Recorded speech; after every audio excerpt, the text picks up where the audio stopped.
when it comes to vote, is going to pass. If they don't do it again today, the league should face a lot of criticism. And a lot of people feel that way. And we're going to talk about the pros and cons, because there are cons. There is no perfect solution. And I know a lot of fans are kind of honed in on, I don't want to go to a game in Minnesota in February. There probably won't be that many. I think that they would put Minnesota on the road, those kind of things. But what I will say, I just had a press conference with Wilfred Nancy and Issa Tall. We'll talk about Wilfred specifically later. But on the potential calendar flip, and Wilfred gave just a really thoughtful, long answer. And he was just blunt. He goes, quote, if they don't do it, if they don't make the change, if they don't do it, there is no logical thought behind the desire of MLS to become a really good league. It's as simple as that. If you don't make this change, you can talk and talk and talk, but it's impossible that people overseas will take us seriously. So that's a head coach in this league. Issa Tall talked about it in terms of transfers, which I will say I have not heard a single CSO or sporting executive that I've spoken with that has said anything but this is really important in terms of buying and selling players to be aligned with Europe in this way. So the technical staffers feel really, really strongly about this. Issa Tall spoke to that on the record today. Again, I'm sure the people that I've spoke to casually off the record, they would be saying the same thing on the record, right? It's not as if it's a difficult opinion or something that they can't say, be honest with. But my point is, everybody I've talked with is firmly in favor of this from a sporting side. So I've heard the same. I've had the same conversations. Zoran Kinetic came on the show and sort of alluded to it, 2 weeks ago, how much easier it would be for them, how it would help them enter world market stuff, potentially see an increase in sales and an increase in buys, which could see an increase in quality of play on the field. I will say from personal experience, most of the technical people I talk to, they are not always the widest thinkers when it comes to how their job affects the rest of the world and what else is happening. Like, their goal is to win soccer games on Saturday and Sunday. Very rarely Sunday, because we've got Apple TV all the way on Saturday. Whoa, hold on. Did you know for the first time in the history of the world, we played soccer on Sunday this year? It was actually on Sunday night, which was a huge groundbreaking moment in the history of never happened before. Yeah, it has never happened before. Yeah. I hope that Weeby's listening to the show like in 6 days and we get the text back about this, because that's always the highlight of our week whenever that happens, while he's, I don't know, stripping wood or something somewhere in the Kansas farmland. So that's their focus. That's their goal. And I think the product does come first. Like, the quality of play on the field improving is what will make the league improve and will help bring more fans in and bring relevance to the league. It's not the only factor, though. And that's one of those things where I feel like I've gotten stuck in a lot of conversations where it's like, this is a no-brainer. There's no other option. Like, it has to be done. It's got to be done. It should be done. You're like, for sure, for your job. But your job's not the only one that's happening. So we have, obviously, some teams that share buildings, which will shift and change. We have weather, which is a huge part of this conversation. And you have conflicting schedules with other sports and whatnot. To me, the biggest issue is people go to soccer games in the summer because it's a fun activity to do, like baseball. And yeah, Minnesota won't host games. So Minnesota won't host a game from November 20th to March 20th. And then they're going to cram in home games, and then the season's going to be over. And this is what we saw with Leagues Cup, right? Like, this boom and bust rather than regular flow of every other week you have a game in and out, I think hurts a lot of lots of fan bases. So I think the move makes sense from all of those sporting sides. I don't know from a fan engagement point of view if it actually makes as much sense as everyone says it does. And I know the talk about MLS Cup being around whatever. My issue is not MLS Cup. My issue is like people going to their local market games 17 to 20 times a year. It's a fair thing to say. And it's definitely impactful. I don't want to overlook that, again, particularly in the coldest climates. We got somebody in the chat talking about, hey, Utah's lovely in February, just so you guys know. Like, obviously being sarcastic. Colorado, that's going to be difficult. You think about the iconic snow game for the U.S. national team. That was the March international window, right? Like, that's, so we're not even talking about February, December, right? And then was it this year? Or no, last year was LAFC RSL, or was that LC RSL? Yeah, because that was Carlos Gomez it was like all the Colombians scored for RSL in a snowstorm.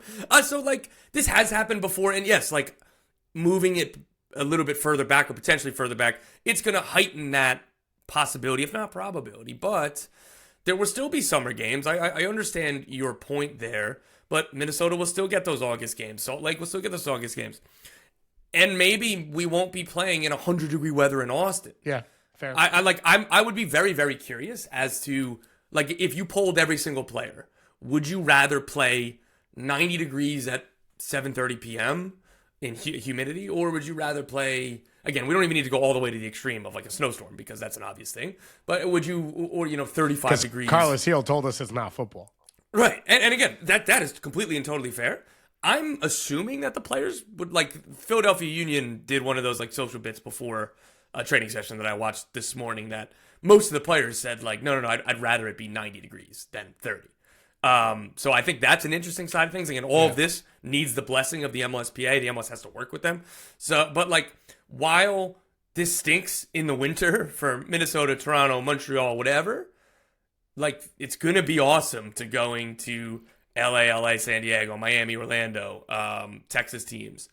I don't know how miserable it could possibly be sitting in the stands if you're uncovered in a 98-degree weather game, 90-degree weather game. You show up at the game when it's 95 degrees 2 hours before kickoff. I'm somebody who prefers extreme cold over extreme heat, so maybe that's just my own view, taking, an outsized... Everyone knows that, dude. But I hate sweating like that, right? Yeah. So, again, I'm just saying that I don't know the answer. I don't know the majority. I think I'm in the minority, but there are still going to be plenty of lovely weather games in Minnesota and Toronto and everything. Yeah, the extreme heat is a huge factor, and I will be fascinated to see if this happens for the first year or two, how many games get moved because of extreme cold and snow versus how many had been getting moved because of extreme heat in the summer or thunderstorms. Like, yeah, you might end up having the same shift or maybe more. I'm not 100% sure. I think, though, like, some people go to, well, look at Toronto for MLS Cup and look at these national team games. Those are like big one-off moments that people come out for. If Toronto's hosting that game that they hosted against Seattle and MLS Cup in that weather, and it's a regular season game, fair. And let's say they're not a top 4 team, there's no one in that building. Fair. And there's no one where you have the experience where you're like, I don't have anything to do. I heard about this thing. A friend invited me. I'll just casually go to this outdoor soccer game, and I'll get to really like this. I think But that can't happen in May in playoffs? It can. But now we go the other direction, which is there are less teams playing in playoffs.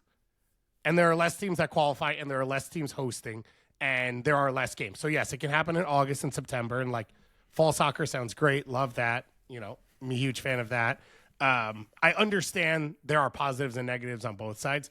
I just think one of the things that gets overlooked with the setup, and we're going to call it European. I'm not calling it international, because not every country does this. I refuse to kowtow to the European Western continent and then shift the entire global view around it. The European window this is the thing people are passionate about. Like, people go to NFL games when it's miserable out because they love it. I don't know that enough people already love this. And will this help people love it? And if the trade-off is, well, Memphis Depay plays number 10 for Charlotte FC and people want to come see that, and, there are 5 better players on the field for every team, then, yeah, maybe that ends up being the shift that matters more than the weather. And that's the other big side of it, Tom, which is what Zoran brought to the table, which is like getting deals done for players at a higher level that you can potentially get done in the last week of a window. That was going to be my next point, in that these are all fair considerations, fair criticisms, and again, particularly the most northern-based teams have, and fans of them have, reason to gripe. But I think that it is most important for there to be every avenue for better players to come to the league, because you could have a perfect summer day, and if you're not signing better players, then yeah, people can come to games, but will that stick? Will that make a lasting impact? Will that continue the trajectory of what this league hopes to be and what it wants to be and strives to be? This is a necessary thing to change. Again, I'll go back to Wilfred Nancy. Like, he was as blunt as possible. If they don't do this, what is the point? Like, everything that they say about their ambitions is not there. In terms of transfers, and this should have happened after the 2026 World Cup, as we've talked about ad nauseum, they drug their feet. It should have been decided by now, should have been determined. We've known that the World Cup was going to be here for 8 years, probably more. I forget exactly when it was awarded. All of the research, it should have been happening in the following summer. I digress on that. But I think this is just obvious for me. And Issa Tall said this too on the press conference. And again, he's not alone. I've heard the same story from every club, essentially, where it's like, hey, we tried to sign somebody, but they were holding out hope that a Premier League club was going to come in. Our window closes. They're not going to say yes to us because of the 10% chance, or maybe their agent is telling them, oh, dude, they're definitely going to bid for sure. Don't worry, trust me. And then the end of the window comes and they don't bid. And then the European windows close. That player's still at the club where he's like, ah, damn, like I would have taken that MLS offer if their window was still open now. And I just think that is so much more important than anything else, because the quality of the league, the relevance of the players here, is what's going to drive growth or maintaining current core fans. That's what I think that is vastly more important. Yeah, it makes a ton of sense. I think if this is going to happen, it has to happen hand in hand with, like, whether it's lifting the salary cap, breaking the salary cap, bringing more money in, whatever it is. Like, if that's the conversation you're having, you also have to open up the mechanisms to sign those players and make sure that teams can keep groups together. Like, that's another big side of this, is like, okay, if the whole pitch is bringing in more good players, then you have to be able to build championship teams and keep them together and make it all work and all of this stuff. But that's on the owners, which is why this all comes back to this hasn't happened yet. A large part of that is a failure of leadership from MLS as a league office to move its owners in the right direction. A large part of this is the fact, and Sam and Paul wrote about this for months before Sam left us for the better side of the world, about the push and pull inside of MLS owners, which is Robert Kraft owns a soccer team because it fills his building the other half of the year. If it's the same half of the year, then what's the advantage to him anymore? And that's the case for some of these owners. It's less now than it was, but yet a lot of the power players are owners who already existed before when the league was set up, or they are owners of NFL teams who don't want to compete with NFL or do want to compete with NFL. Whatever it is, I think there are a lot of issues that you have inside of this, which is why the league has dragged its feet to get the vote done and be able to, like, move itself in one direction as a whole unit. And then you also have the issue, which is, from what I've heard, they engaged the players union really late, multiple times on this, basically being like, we'll decide and we'll let you know.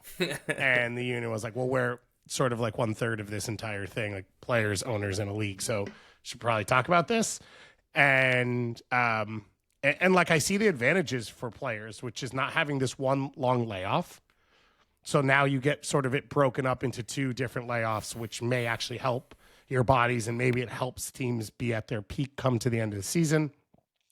Let's talk about this season's setup, by the way, because the other side of this is a potential format change, which would be a single table broken up into 5 divisions.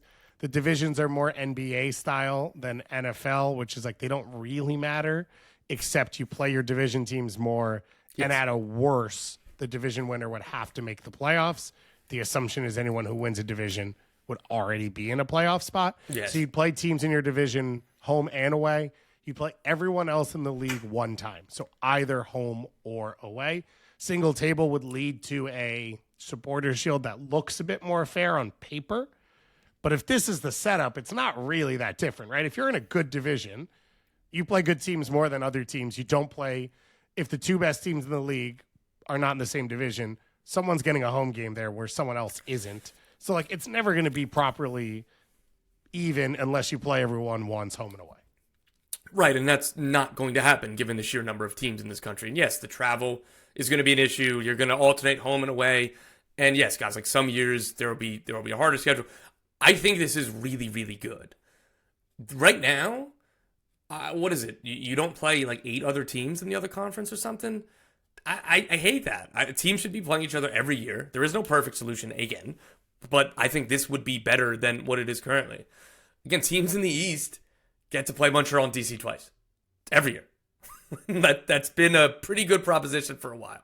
Back when Cincy were bad. There was, like when Philly won the Supporters Shield, I was, in what, it was 2020? And that was obviously a super weird season because of the pandemic and everything else.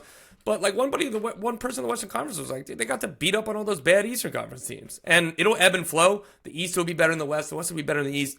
You're going to get a little bit lucky sometimes with the schedule, and other times you're going to get unlucky. Maybe your trip at Miami comes in an international break, or maybe like Lionel Messi has a hamstring thing and he's sitting out a game. Those are things that you can't control. Playing teams, every single team in the league once, while still making sure that you're going to get El Tráfico home and home every year. You're going to get Orlando, Miami home and home every year. Cascadia Cup, Copa Tejas, Hell is Real. All of those being twice a year is so very important. Man, I don't need the Red Bulls in New England playing twice a year every single year. I don't need Austin playing Vancouver twice a year every single year. For them to play every team once in the league, I think is much more important. Because of the pandemic and then just East-West scheduling, there's like a couple teams Miami has never traveled to. Or insert any one of the newer team, Nashville, right? Or maybe in the one chat, time. Austin has never come to Columbus. Cool. That was going. I was building up to that one, and now they can't. They physically cannot allow that to not happen again. And don't worry, the fans did not forget. I'm still very much looking forward to that. That is a nice byproduct of this. I'm sure the first game will be whatever makes them will be Austin at home rather than Columbus at home, but it'll happen, and I'm looking forward to that. But again, nothing is perfect. I think that this is much better. I think that this is. And the single table, it's going to look more like a Shield race. We don't have to talk about whether we're 8th in the West, but 18th in the Shield standings. All of this, I think, is positive. This is one of my. This is one of the things that I think is more of a no-brainer than the other stuff, as well as changing the playoff structure that we can talk about. As far as Paul and I understand, there's nothing completely decided on the playoffs, which shouldn't come as a surprise. They didn't announce this year's playoffs format until, I don't know, March, April, whatever it was. Like we kind of knew, as last year's. Yeah, but we kind of knew, but it was like maybe they're gonna say something different. I guess really quickly on that, I've heard different ideas. One of which is like Aussie rules football, that if you're like the lower seeded team or like the worst seed team, just to take away confusion, you have to beat the higher seed team twice, whereas game one is an elimination game for you. But if you win, then you still have to beat the higher seed twice, which, again, making sure that there is as much importance as you can have on the regular season is only a good thing. I like Liga MX does, where if you're the worst seeded team and you draw, guess what? You're out. Yeah, me too. Yeah, I think valuing the regular season however you can makes sense. One of the issues you run into with those, which I would assume it would be home team both times, is the way the WNBA is set up is it's best of 3, higher seed host the first 2 games, assuming you close out. But if you don't, you end up in a closeout game on the road. Yeah, I don't love that. So you have to decide like how that's set up and where that is, and then do you end up in a whatever? Do you have a lucky losers bracket, which you see in some sporting events where if a higher seed loses, they go into another bracket where you have a second chance where you could lose. Yeah. I did see some of the language as well. The idea of like having play forward games from higher seeds while lower seeds then kind of like wait or figure it out, which one of the issues we've seen with MLS playoffs, which should go away, by the way. We should mention this in the schedule. You will avoid the international windows in the middle of the playoffs. Extremely important. Yeah. That was another thing that Nancy pointed to. And because the quote about since being like, well, we scored 5 goals, Cincinnati scored 3, this is stupid kind of thing. His first point was LAFC won in 2 games. They took care of business, and now they won't play for 22 days.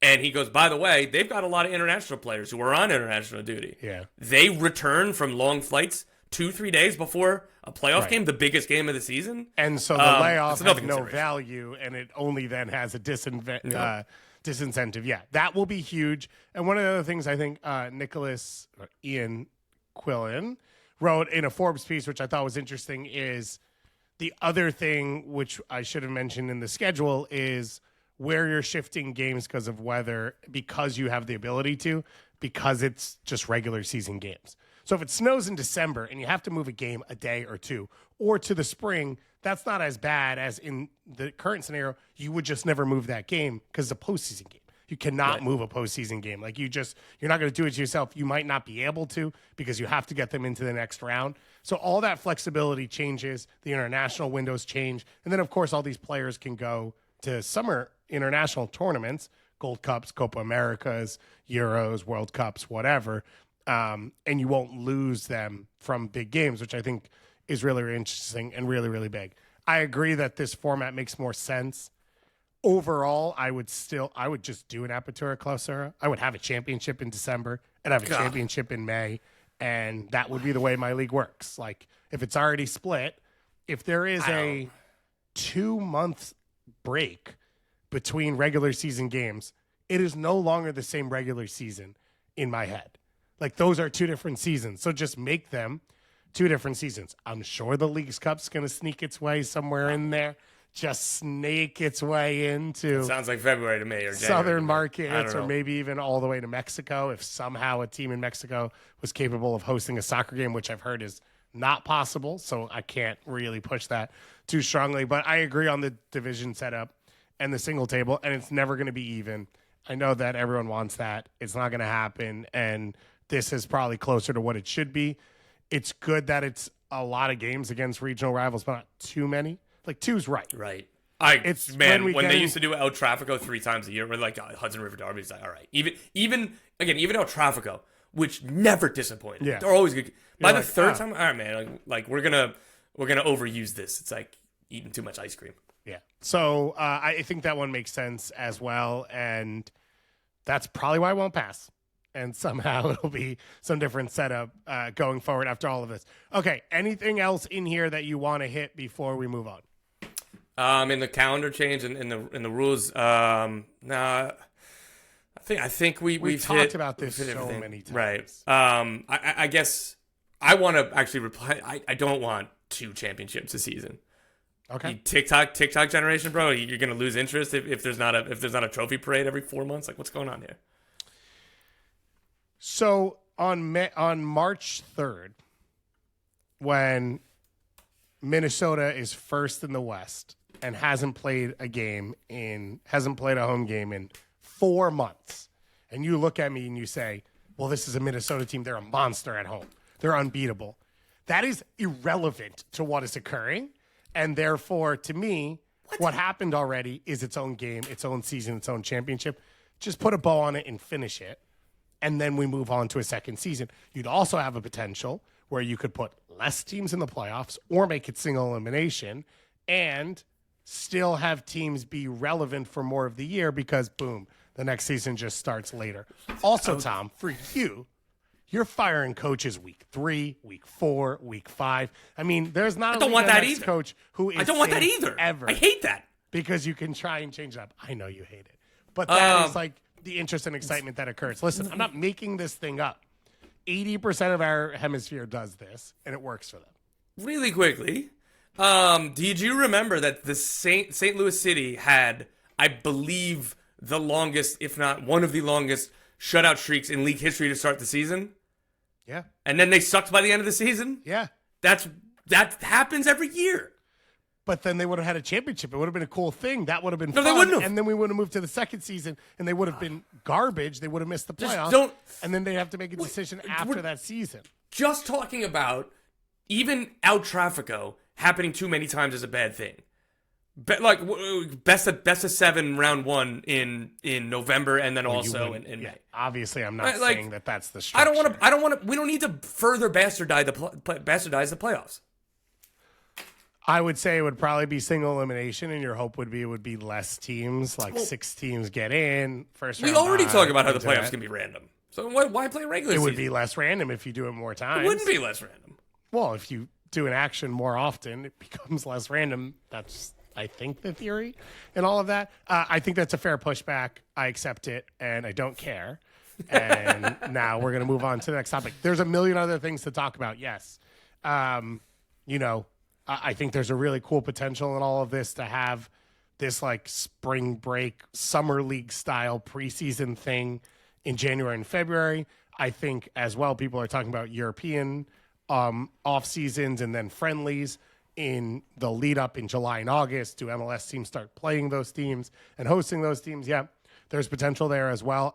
I think another big one, which I touched on, is just like, can you highlight your players playing in international competition going into June and July? Mm-hmm. Like, is there an opportunity to really take advantage and be proud and promote players playing in Copa America and a World Cup and a Euros and all of that, which aligns a little bit closer? It doesn't help AFCON says it's going to move and then doesn't move, so it probably won't move. Who the hell knows? I don't even know where the Asian Cup is supposed to be in the calendar. I know the Arab Cup's coming up this winter. So not all of it is perfect, and that's the nature of soccer. Like, there is not one straight line, which is why I get frustrated when people say international when they mean European, because, like, there are still pros and cons. You're not aligned with Brazil and other countries and whatever, which you're doing business with. But the focus right now is trying to get closer to the top 5 leagues in the world, and that's where we stand.